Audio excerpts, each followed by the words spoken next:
2020 భూముల క్రమబద్ధీకరణ దరఖాస్తులపై రాష్ట్ర ప్రభుత్వం కీలక నిర్ణయం తీసుకుంది. లక్షలాది మంది దిగువ మధ్య తరగతి కుటుంబాలకు మేలు చేసే ఎల్ఆర్ఎస్ ప్రక్రియను వేగవంతం చేయాలని సీఎం అధికారులను ఆదేశించారు. ఈ విధానం అమల్లోకి వస్తే నిర్మాణాలకు అనుమతులు లభించడంతో పాటు బ్యాంకు రుణాలు పొందేందుకు, స్థలాల క్రయ విక్రయాలకు ఉన్న అడ్డంకులన్నీ తొలగిపోతాయి.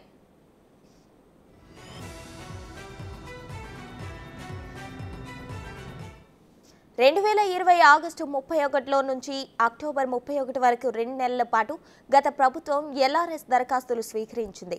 రాష్ట్రంలో అన్ని పంచాయతీలు, మున్సిపాలిటీలు, కార్పొరేషన్ల నుంచి దాదాపు 25,44,000 మంది అప్లికేషన్లు సమర్పించారు.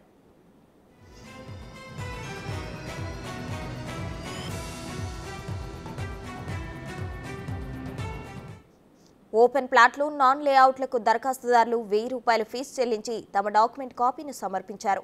పెద్ద లేఅవుట్ స్థలాలకు ₹10,000 దరఖాస్తు ఫీజు చెల్లించారు. అంతటితోనే ఈ ప్రక్రియ నిలిచిపోయింది. అప్పటి నుంచి ప్రభుత్వం నిర్ణయం కోసం 4 ఏళ్లుగా నిరీక్షిస్తున్నారు.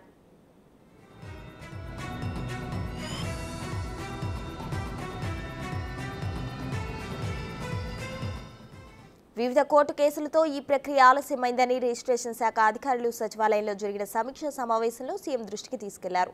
అప్పటి నిబంధనల ప్రకారమే లేఅవుట్ క్రమబద్ధీకరణ చేపట్టాలని సీఎం సూచించారు. దరఖాస్తుదారులు పూర్తి రుసుము చెల్లించి మార్చి 31లోగా లేఅవుట్ల క్రమబద్ధీకరణ చేసుకునేందుకు అవకాశం ఇవ్వాలన్నారు.